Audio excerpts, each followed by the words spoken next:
Отца Луиса Диаса освободили. Перестраховка мадридского Реала. Ракитич в Интер Майами. Конфликт Бензема с тренером. Обо всем этом и многом другом вы узнаете в этом ролике. А перед его началом я хотел бы сказать, что у меня есть группа ВКонтакте и Телеграм-канал, в которых выходят актуальные новости из мира футбола. Ссылки на них вы сможете найти в описании к этому ролику.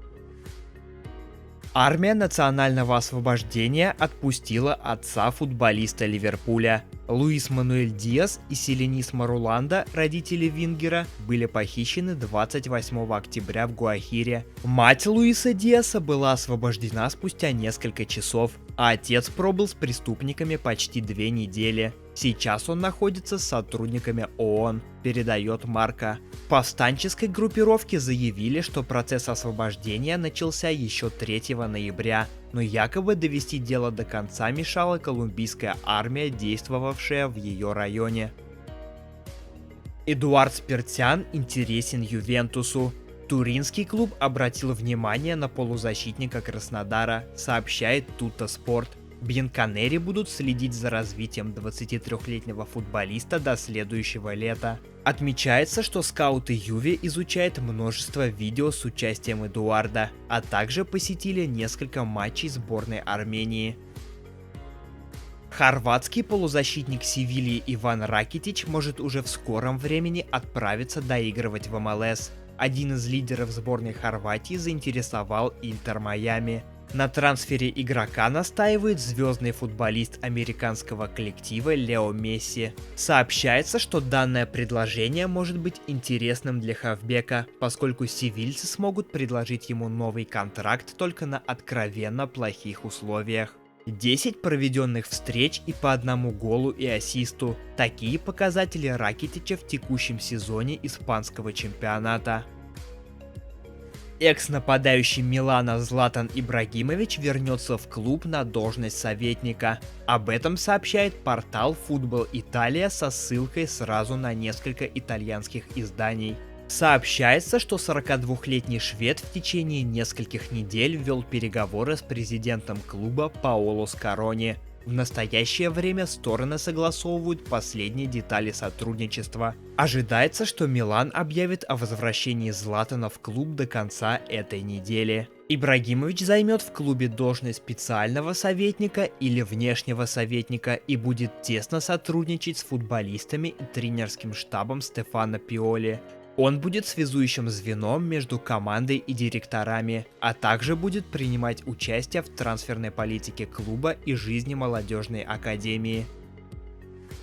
Нуну Санту уволили из Аль-Иттихада после конфликта с Каримом Бензема. Как сообщает АС, в перерыве матча азиатской ЛЧ Нуну повздорил с Каримом Бензема, обвинив нападающего в лени. «Ты отличный игрок, но похоже тебе лень прессинговать соперника», — сказал Нуну. «Говорите не только со мной, но и со всей командой», — ответил Бензема главному тренеру. «Ты лидер команды, пример для игроков и самый важный спортсмен. Ты должен брать на себя инициативу и подавать пример», — заявил Нуну.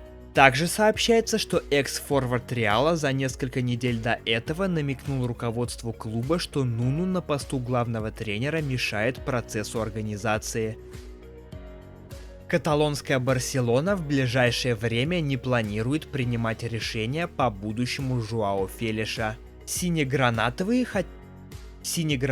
хотят подождать минимум до начала 2024 года. Фелиш выступает за Барселону на правах аренды из мадридского Атлетико. Сделка не предусматривает опцию выкупа, но синегранатовые надеются, что трансфер удастся оформить на постоянной основе, если Фелиш хорошо себя проявит. Жуао в нынешнем сезоне провел 9 матчей за Барселону в чемпионате Испании, где отметился голом и 2 результативными передачами.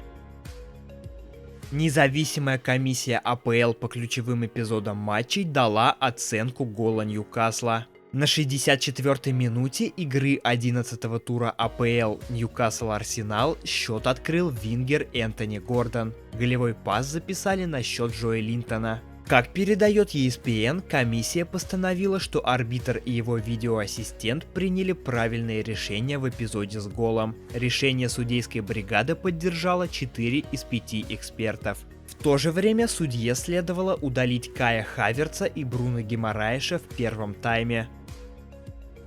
Реал по-прежнему заинтересован в трансфере Кильяна Мбаппе. Вчера испанская радиосеть Cadena Ser сообщила, что мадридский клуб не подпишет форварда, даже если он уйдет из ПСЖ на правах свободного агента. Утверждалось, что Реал отказался от услуг Кильяна из-за его финансовых запросов, возраста и решения продлить контракт с ПСЖ в 2022 году. Однако эта информация не является полностью достоверной, пишет RMC Sport.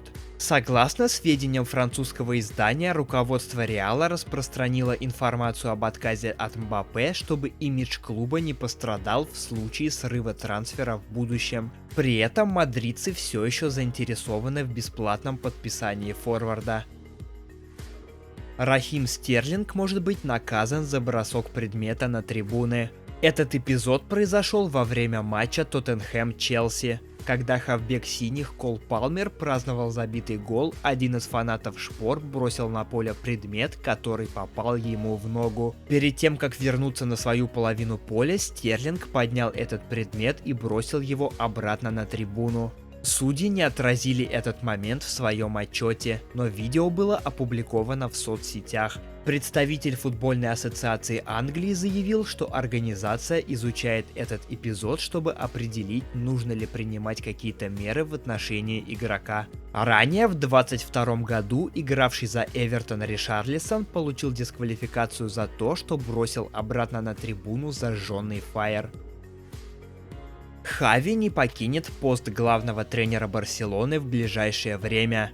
Как сообщает ESPN, несмотря на спад формы и неудачи в последних матчах, руководство клуба полностью доверяет специалисту, а любые вопросы о его будущем неуместны, учитывая достижения испанца в Блаугране. Источники утверждают, что работа с Хави рассчитана на длительный срок, и сиюминутные проблемы не ставят проект под сомнение. В клубе уверены, что команда скоро вернется на победный путь. Там царит атмосфера единства. Брат Маркуса Решфорда обвинен в домашнем насилии. По информации The Telegraph, старший брат нападающего МЮ Дейн Решфорд был арестован в Майами 20 октября и освобожден под залог в $1500 и подписку о невыезде за пределы штата Флорида. Ему предъявлены обвинения в нанесении побоев, что классифицируется как бытовое насилие. Слушание по делу назначено на 27 ноября. Обвиняемый свою вину не признал.